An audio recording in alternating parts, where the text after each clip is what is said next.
Welcome to the Radiate Wellness Podcast. I'm your host, Christy Clemens Hoffman. Each week we will discuss tools, tips, and ways to radiate your best life ever, interviewing practitioners, authors, and luminaries to help you on your path. Wellness, joy, peace, abundance. What do you want to radiate?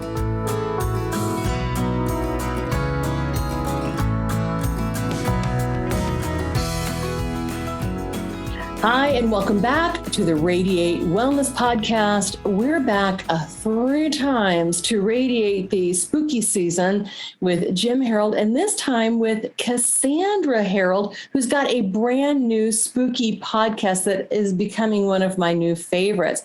Welcome to you both. I'm so glad that you could join me today. Thank you so much. Cassandra, I mentioned a little bit earlier in the kind of the pre-talk, but I love your voice. It's like butter. You should be promoting everything in the world, in my opinion, doing voiceovers for everybody. Have you been doing any voiceovers? Yeah, it's something that I'd really like to get more into yet. I haven't really had much of the opportunity outside of the podcast, but I'm definitely looking to expand into that as well. Oh, that is wonderful. Yeah. And the podcast, of course, is Unpleasant Dreams. And, you know, you come by this kind of naturally because of your dad doing the paranormal podcast, the Jim Harold's Campfire, all of that. So what made you, and then Jim, you're the producer, the executive producer of this new podcast, which is a lot of fun. So Cassandra, can you tell us a bit about what the podcast is, what it brings, and why you're doing it? Yeah, so essentially it's like little 10-minute, 15-minute bits of unexplained stories. And some of those are supernatural, some of those are true crime bent. But really, I'd have to say, most instrumental in the creation of the show and really kind of like the brains behind it is definitely my father and his assistant, Maddie Hilker, who does the writing for the show. So they really helped develop that. But just in terms of interest for the paranormal, you know, it's always been kind of a presence in my life because of my father's work. So it's been really great to have the opportunity to kind of explore that in a podcast format. Oh, had you always wanted to do a podcast because of your dad? Yeah, definitely. It's just such a cool medium, something that, you know, hadn't really existed much until the 2000s. So a really cool kind of way to explore a genre. Yeah, I mean, podcasting has not been around all that long, but I'm sure pretty much all of your life, podcasts have been a thing. I don't know if you've ever thought about doing anything besides having a podcast. I know you're a theater major. Are you wanting to do anything with that as well? Yeah, so definitely, you know, some of the performance stuff. I've thought about pursuing audiobooks and that kind of thing as well. I'm still at that stage where I'm kind of figuring out what my next moves are, and I'm currently taking a gap year. So part of that is for the exploration of where I want to go next, as well as working on Unpleasant Dreams and really building that up. Oh, that's exciting. I don't know if you know this, but I was a theater major as well. I've got a bachelor's in theater. Yeah, and I absolutely love that work. It's so rewarding and fun. Are there any favorite roles that you've got? Oh my gosh, probably my favorite role ever would be Maddie Faye in August Osage County by Tracy Letts. I don't know if you know that one. And then Madame Thénardier in Les Miserables. Oh, wow. Yeah, and she won. I'm going to play Proud Papa. She won a regional award for her work in Les Miserables. I mean, and it was out of something like 20 counties, and it was a huge thing here in the Cleveland area. And the thing is that back to the genesis of Unpleasant Dreams, I've been talking with Maddie, my virtual assistant. She goes by E.M. Hilker as the writer, but I know her as Maddie, and said I wanted to do a story podcast. And I thought, you know, I do a lot of podcasts. And frankly, it's time for a fresh voice, a new voice. And I was thinking about who can I get? And I'm like, well, wait a minute. I have somebody down the hall who is award winning. She's got this gap year because she's probably, I think it's fair to say probably leaning towards grad school and kind of the neuroscience area, but that's one of her majors, by the way, that and cognitive science and English. And I thought she studied drama in London. She's won these awards. She's done so well. She would be a natural person to voice this podcast. And to be honest with you, I'm actually blown away by how well she's done it. And again, I'm a dad, so I'm obviously biased, but I mean, I thought she would do, if you're looking at this visually, she would be here and she's up here like immediately.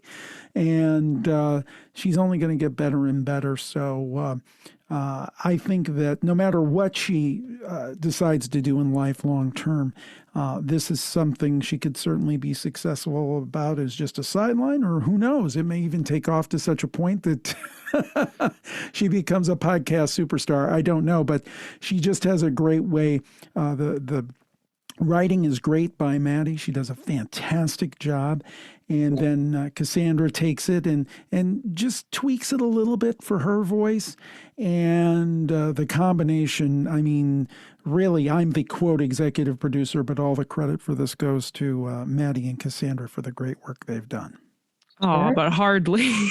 We cannot forget our fearless leader, Jim Harold, because he also does really help with the shaping of creating that audio experience. He does a lot with the music and kind of picking up on timing and that sort of thing. So don't sell yourself short. Okay. Thank you. Sometimes music and podcasts, this is just a personal note, music throughout a podcast can be kind of annoying, but in this case, it really adds to the ambiance. Was that a conscious choice to add music throughout? Absolutely, because I think that it just brings another element into it. But my goal with, the music that we've acquired and are using for this is just to make it supplementary and not, even I was watching a major motion picture not that long ago, and the music was overtaking the dialogue, and we never want that. So we want to make it a supplement. It's there. You kind of know it's there, but you're not focusing on it. And then if there's a nice dramatic pause, there might be a little crescendo, something like that. So we try to make it additive, but we don't want it taking over the podcast. But I do think it adds something. Mm-hmm. This is really drawing a lot of things together for me right now, because there's the paranormal aspect, the true crime aspect, there's the music, the beautiful voice coming in, the narrative function of it. This is truly crafted storytelling. It is, and it's funny. I have to laugh because we're a small operation here. My daughters work for me part-time. We have Maddie up in Canada, who's my virtual assistant and writer for this series. And we're a pretty small operation, but a show like this, if this were one of the big podcast networks, you'd have like a 5-minute litany of this person sound design, this person editing, this person writing, this person that. You'd have like 10, 15 people. And we're doing it with a very small shoestring crew, plus doing the things that we already do with the other podcasts. So I'm actually very proud that we're able to put out such a quality product with a really small team. I like to say small but mighty. Yeah, they do a lot. Yeah. They wear a ton of hats and are very talented at what they do. I mean, you're so fortunate. And these are both your daughters? Maddie's your daughter too? No. Oh, okay. Maddie is my virtual assistant up in Canada. She's kind of our assistant producer. And she does that. My youngest daughter, Natalie, is off to college, but with the wonders of technology, I send off a couple of podcast episodes a week to her that she edits. So she's a great editor, and she's actually studying film.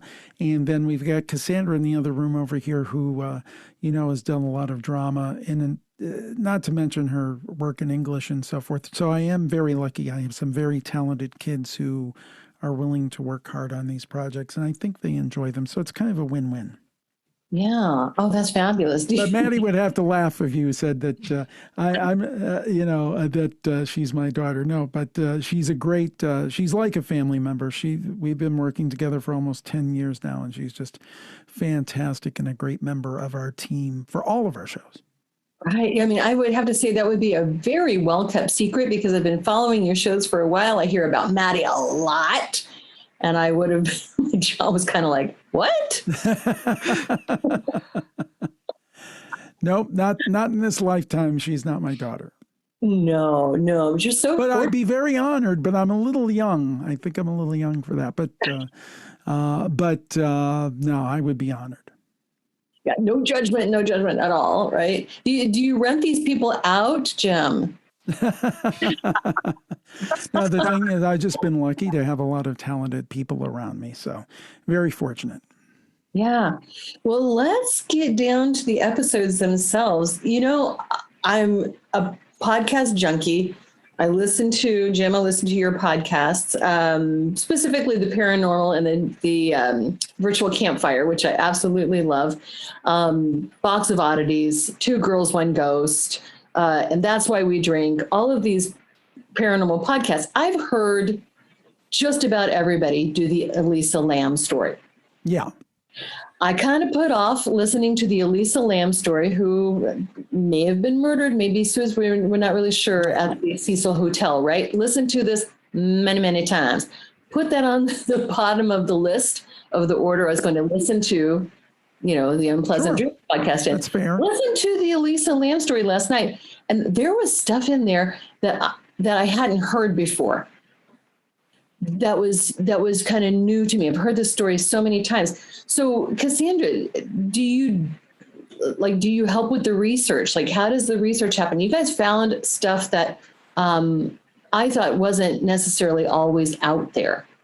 Yeah, so all of our research is on the wonderful Maddie Hilker, who's really went in and has dug up all of that kind of deeper things you hadn't necessarily heard of. I know, like with the Elisa Lam case, at least, I'd never heard anything about that tuberculosis test. It's just an odd coincidence, not necessarily related, but just something I'd never heard before. So all of our pieces are really well researched and curated in that way, at least I feel, and it makes the delivery so much easier.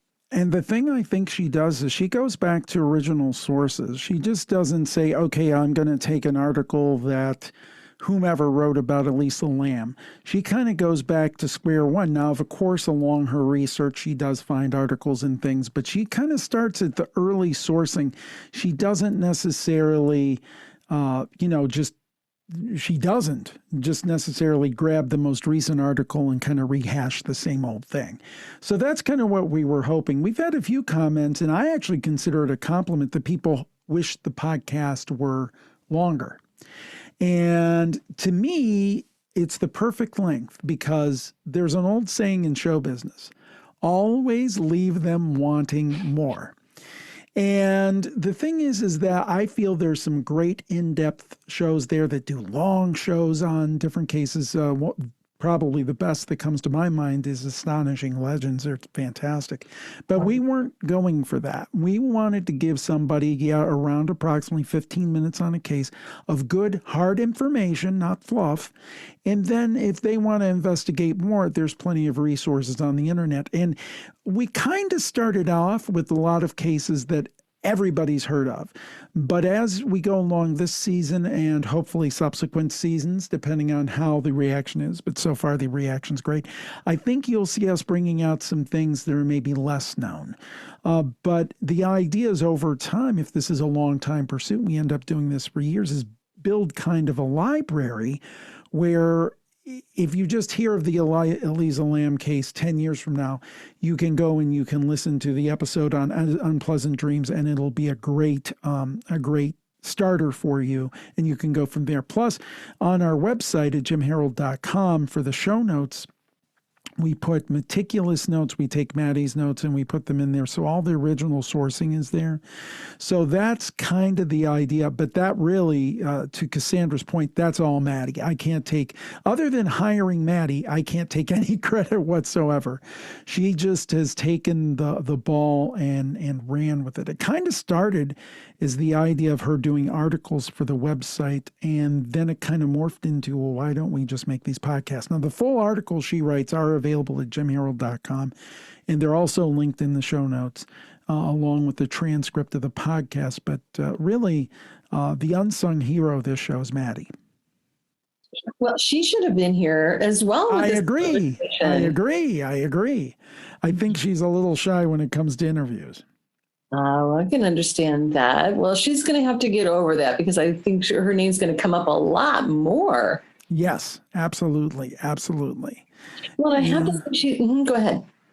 And I think that, we're starting with a strong foundation, and that's why I think that it has done so well so far. I mean, we're building up every week. There's more and more downloads, and I don't even know how many reviews we have at this point. It's probably up to about a couple hundred. Just in 4 weeks, we're going to release the current one on the day we're recording this. The 5th episode will come out. But it's just amazing to me the amount of reviews and feedback that she's gotten on this show. And I think that's because we started with a strong base with good information. Now, that being said, I'm very excited about Cassandra's delivery of it, because you can have great information, but if you do a flat delivery, it doesn't work as a podcast. So Cassandra's work on that's been fantastic. Oh, right. We've all heard podcasts where the voice just is not engaging. And that's not the case here. And I have to say, Maddie's writing, she really writes it in a storytelling type of vein. It's excellent. Yeah, I would agree with that. I mean, Cassandra does take it and tweak it, but you don't have to tweak it that much, do you, Cassandra?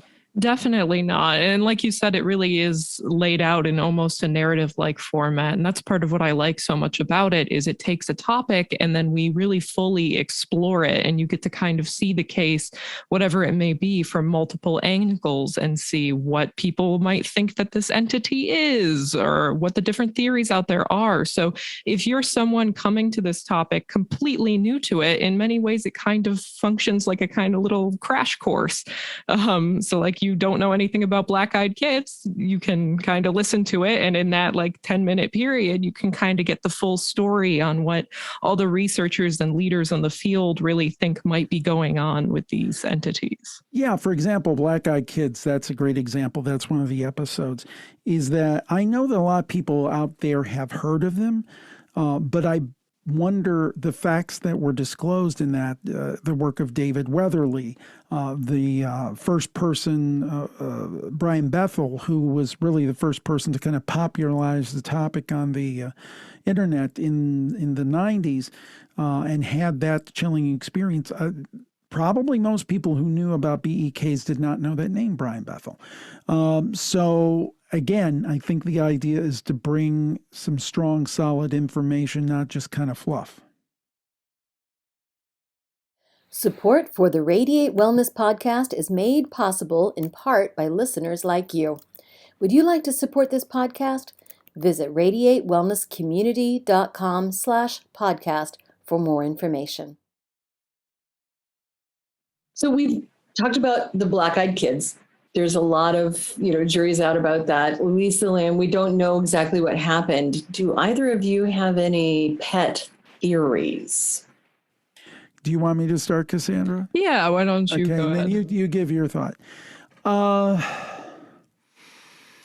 first of all, I don't necessarily think that they are aliens. I think if they are supernatural, they might be some kind of shapeshifters.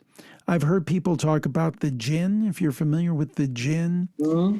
And the late, great Rosemary Ellen Guiley had talked about the jinn, and she said the thing about the jinn is, and a lot of times people, and that's, if people don't know, that's spelled Jinn. It's kind of a Middle Eastern background, is this idea of kind of, it's what genies were based on. Right. And so the idea is kind of a trickster, and will try to mess with you. And there's been some cases where people have encountered the jinn, they believe, and bad things have happened to them. So the thing about jinn, the reason that I think that might have something to do with black-eyed kids is because I remember Rosemary saying that the jinn, when they take different forms, they can't get things exactly right.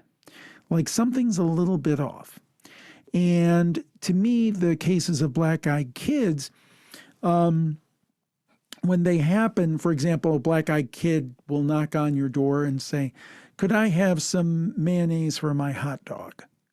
They will do things that aren't quite right. They'll be close, but it's like somebody from another culture trying to explain something. They don't get it quite right. Or, your airplane is parked, is double parked or something like that. That's not an actual example, but you get it. It'll be slightly off. And I think that would kind of tie it back to the jinn, and it would make sense, wouldn't it? Because they say with black-eyed kids, if you let them in, bad things happen. Well, the jinn, bad things happen. Also, they can't get it exactly quite right. So maybe these are kind of trickster spirits that are trying to mess with people. Now, there's always the possibility people are making up stories. In unpleasant dreams, I think that it's important to note that we're not saying this thing is paranormal necessarily. Right. But if it is, I think jinn would be as good an explanation as anything else. And it's funny, when we talk about these things, I'm kind of Mulder to Cassandra Scully, because usually you think of younger people as, more believers. But I think Cassandra believes, but she's maybe a little more skeptical than I am, but on various cases. But Cassandra can tell us what she thinks about the black-eyed kids. Yeah, no, that's definitely probably a fair assessment, that I'm a little bit more skeptical. But I mean, and this might seem like a bit of a cop-out of an answer then in this case, but I think I just have to say I don't know. We've seen all of the different theories presented in a very, I don't know, convincing light, in such a way that I just can't say what I really believe they are to be. I just know that they're this weird phenomena that many people have reported encountering. So I'm sorry if that's kind of not a great answer, but I don't know. And the thing for me is I've gotten to speak to Brian Bethel, who is the gentleman who kind of began with this and started with this. And I believe his story. I believe that he experienced these weird black-eyed kids asking him to give them a ride when he was writing out a check. This was in the 90s, before we did everything with smartphones. He was dropping off a check, and it was near a theater. It was a late time of night, and they were asking for a ride home to get money, I believe, so they could watch the movie, which was almost over, which was one of those things that didn't really make sense. Why would you want to ride to get admission for a movie that's going to be finished by the time we get back? And they have these solid black eyes. And I talked to him at length about the story. We aired it on Campfire, and I believe him. And the thing is that what do you do with that? I mean, I don't know. And the funny thing is, to Cassandra's point, I've been doing these shows 16 years. I've been interested in the paranormal since I was a little tyke, an elementary school kid watching In Search of in the 70s. And on that show, it always frustrated me at the end when they said something like, well, this explanation may only be one to the phenomena that we investigate, or something like that. And it used to make me so angry.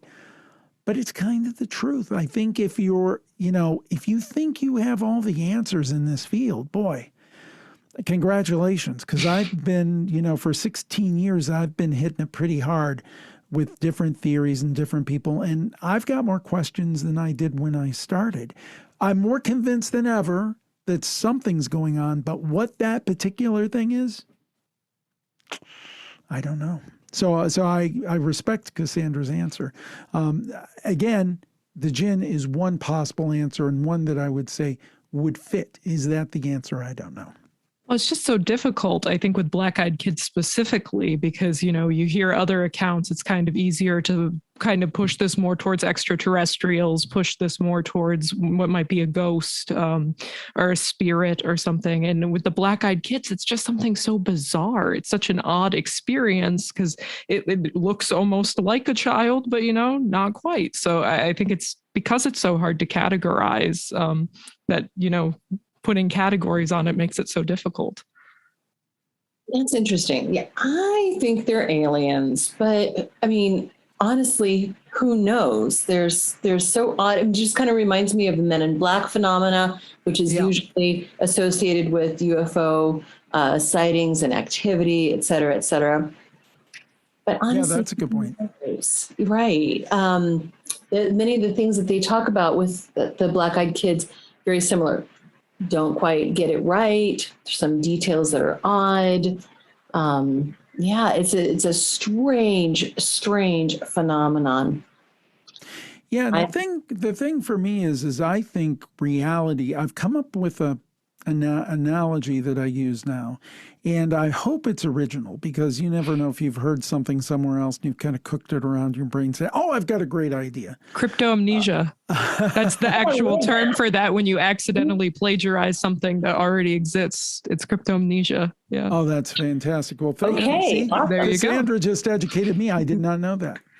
That's a great word. I did not know that. But the point being that I view reality like, pretend you're in an old stately English manor, and they have a beautiful library room, a very large library room, and the door's closed. And you can peep through the keyhole that has like a skeleton key that you'd put in, and you can see like some books on a shelf, and you can tell what kind of room it is. We as humans are that person looking through the keyhole. But the truth is so much larger, because we don't know how many books they are. We don't know the titles of the books, and we don't know everything written on each of those books that are contained, probably thousands of volumes in that library. I think that's the way we are. My hope, the one hope I have, obviously what we do as a business, we want to be successful. I love that our audience appreciates it. But another goal I have, I don't even think I've mentioned this to Cassandra before, is that whether somebody 200 years from now, they listen to Unpleasant Dreams or Jim Harold's Campfire or the Paranormal Podcast, they might say, oh, those people had it so wrong. But they were right about one thing, that there was so much going on beyond traditional science and beyond what we understand. So that's kind of like, I would hope that, once I'm long since on the other side, 200-300 years from now, somebody gets a dusty old hard drive and says, well, I wonder what's on this. And they listen to a show and it's like, boy, this guy had it wrong, but he was right. There was something going on. That's kind of a hope I have.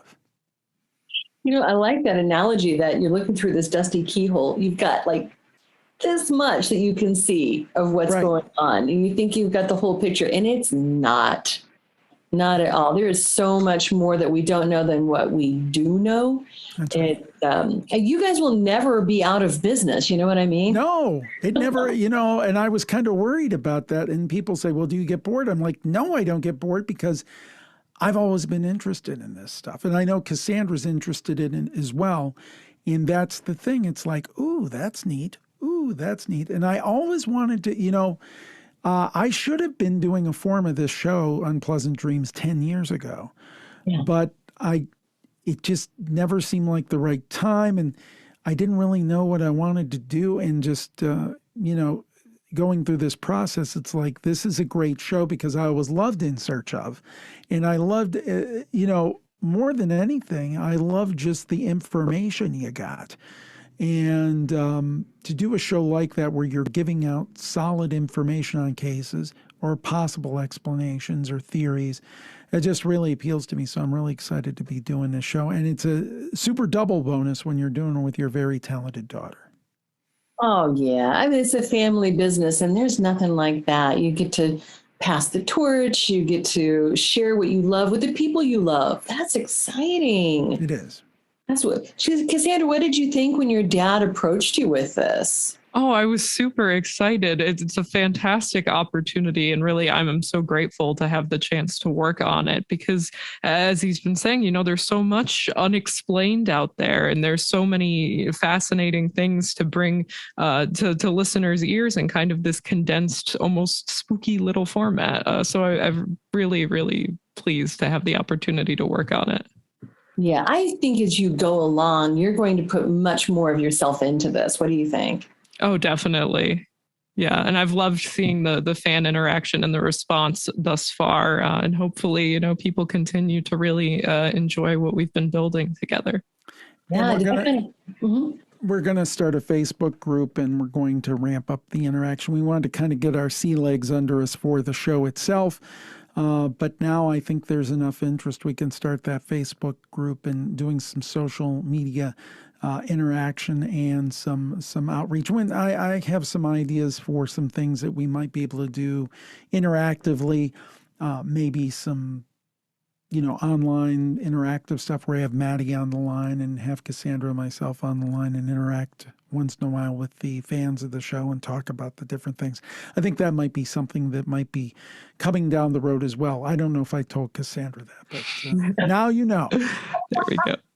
And I think also in Halloween, you usually do a live stream. Oh, yes. So I'll be joining this year for that. Yeah, the virtual Halloween party we do every year. We don't have the details up, but we'll be doing that probably the Saturday of that weekend. That is so much fun. I've watched in the past. It's so much fun. And of course, this is going to come out during the spooky season. So hopefully you'll have more listeners that are hearing about this new podcast and how much fun it is. I mean, it's like having a spooky bedtime story read to you. It's beautiful. Cassandra, I want to ask you something. How do you, because Cassandra, what she does, I don't lord over her or anything. She comes in and she records and she basically says it's done. I don't direct her. So any dramatic reading or things that you're getting, that's all her. That's nobody giving her direction or anything.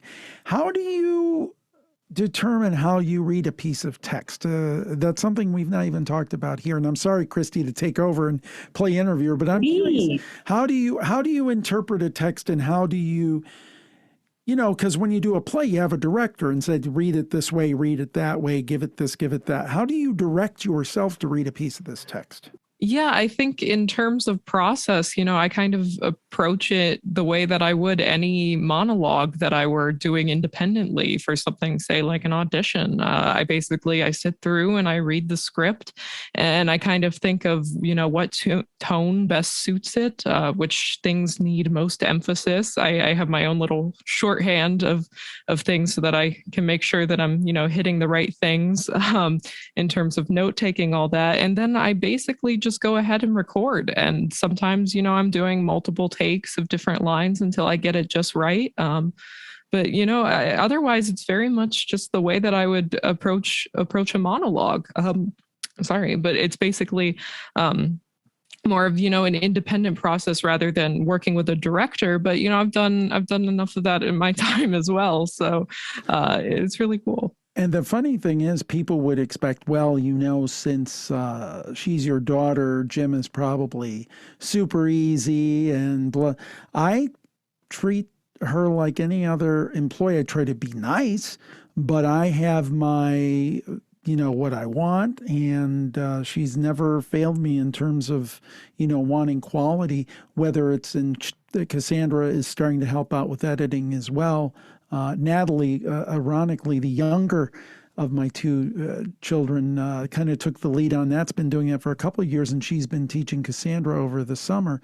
And Cassandra can tell you if something's wrong in an edit, I'll say, you got to fix that. Or what I like is now they've gotten to the point where, Dad, you made a mistake. You need to go back and fix it. And, I appreciate that level of professionalism because, I love them. They're my kids. But we've got a job to do to put out a good show for people, and we've got to do it in a professional manner. So it's really interesting, and I think it works great. I don't know how Cassandra feels, but I think it works fantastically. And it's odd switching those roles, but I think we all do it pretty well.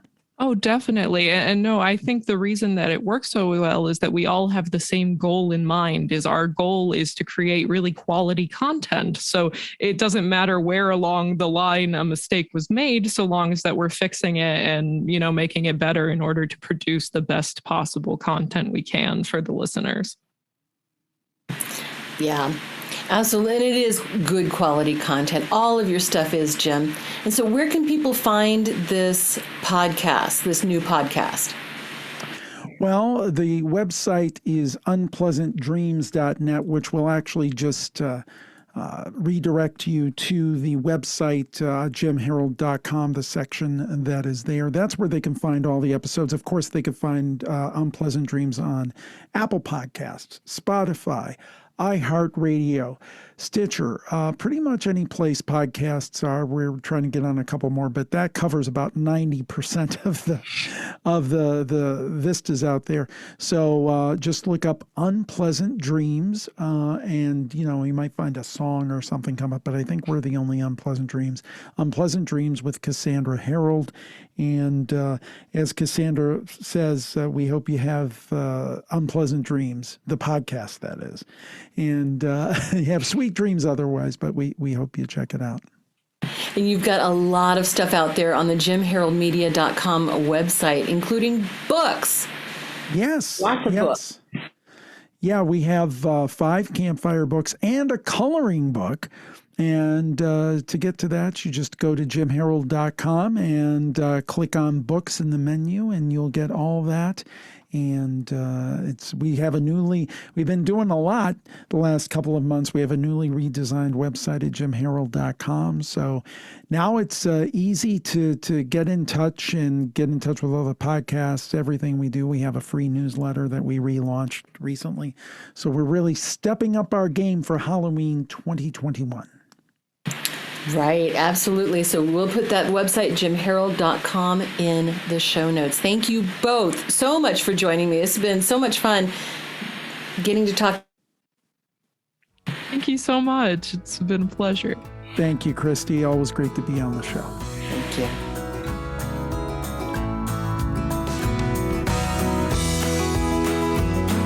Radiate Wellness is a community of holistic and alternative healers and consultants based in the Kansas City area, dedicated to helping you create spiritual, energetic, and physical well-being.